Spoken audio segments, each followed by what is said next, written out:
Reverse migration हम लोग शुरू करें तो आने वाले दिनों में जहां मजबूती से औद्योगिकीकरण आप होते हुए देखेंगे। 6 महीना बाद बिहार में अपना वोटर लिस्ट में नाम जुड़वा लेते हैं। ये जो करोड़ों करोड़ लोग रिवर्स माइग्रेशन वोटर के रूप में आ रहे हैं, ना कि उनको कोई रोजगार यहाँ दे रहे हैं। काबिलियत अभी तक राष्ट्रीय जनता दल के सेकेंड जनरेशन के द्वारा नहीं सामने आई।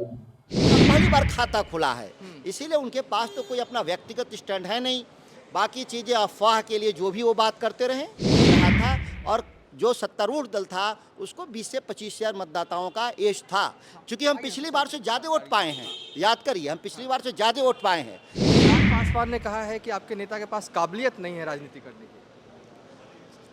बाकी जो आरोप लगाने वाले हैं इस तरह के, अभी तो खाता खुला है ना विधानसभा में उनके नेतृत्व में।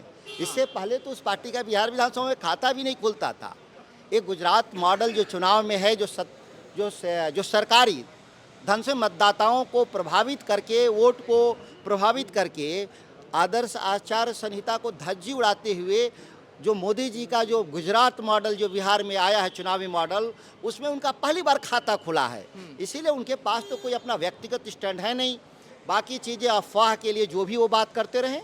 रिवर्स माइग्रेशन लाने वाले हैं बिहार में, ये दौर याद किया जाएगा, चिराग का कहना है। और निश्चित तौर पे आप देखे होंगे कि रिवर्स माइग्रेशन हुआ है। जिन लोगों ने दिल्ली में सांसद लोग वोट दिए, वो वापस 6 महीना बाद बिहार में अपना वोटर लिस्ट में नाम जुड़वा लेते हैं।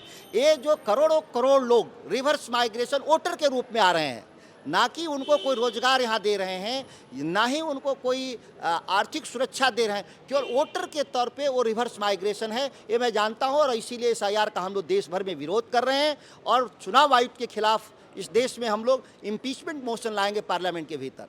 क्या आपके पिता ने सही कहा था कि 25,000 ईवीएम में वोट पहले से दर्ज था या क्या गलती यह से सच क्या यह सच नहीं है?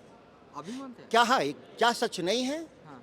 कि हम उन 25 से 30 हजार मतदाताओं को पहले ही बिहार सरकार के पैसे से हम उनको देने का, प्रभावित करने का काम किया है।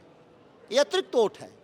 आप इसमें साबित होता है कि ये पैसा जो दिया गया सरकारी खजाने से जीविका दीदी के नाम पर या अन्य स्रोतों से, जो चुनाव से 1 महीना पहले वह एज दे रहा था। और जो सत्तारूढ़ दल था उसको 20 से 25 हजार मतदाताओं का एज था। क्योंकि हम पिछली बार से ज़्यादा वोट पाए हैं, याद करिए, हम पिछली बार से ज़्यादा वोट पाए हैं। चुनाव हम हारे नहीं हैं, हराए गए हैं एक गुजराती मॉडल के द्वारा।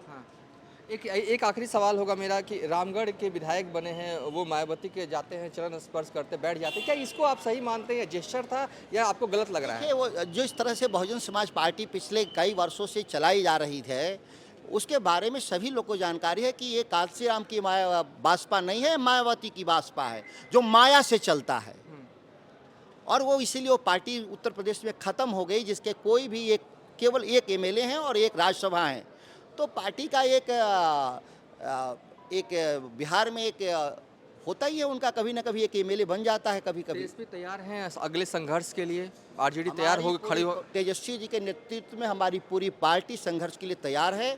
और आप देखेंगे कि हम लोग 6 महीना के भीतर इस बिहार के भीतर, चूँकि ये अवसर देंगे इनको, जो उन्होंने घोषणा किया है नीतीश कुमार और भाजपा के लोग, वो 6 महीना के भीतर अगर नहीं पूरा करते हैं तो एक जन अभियान के जरिए इस बात को पूरे बिहार में हम लोग ले जाएंगे। बहुत शुक्रिया सुधाकर जी, सांसद हैं बक्सर से आरजेडी के, फुल कॉन्फिडेंट में नजर आए। और चिराग पासवान ने प्रेस कॉन्फ्रेंस कर जिस तरीके से तेजस्वी यादव पर हमला बोला है, आरजेडी पे हमला बोला है, उसको लेकर जो है इन्होंने तंज कसा है और साथ ही कहा है कि निश्चित तौर पर जो है आरजेडी फिर से खड़ी होगी। फिलहाल अभी तक के लिए इतना ही। आप देखते रहिए न्यूज़ फॉर नेशन।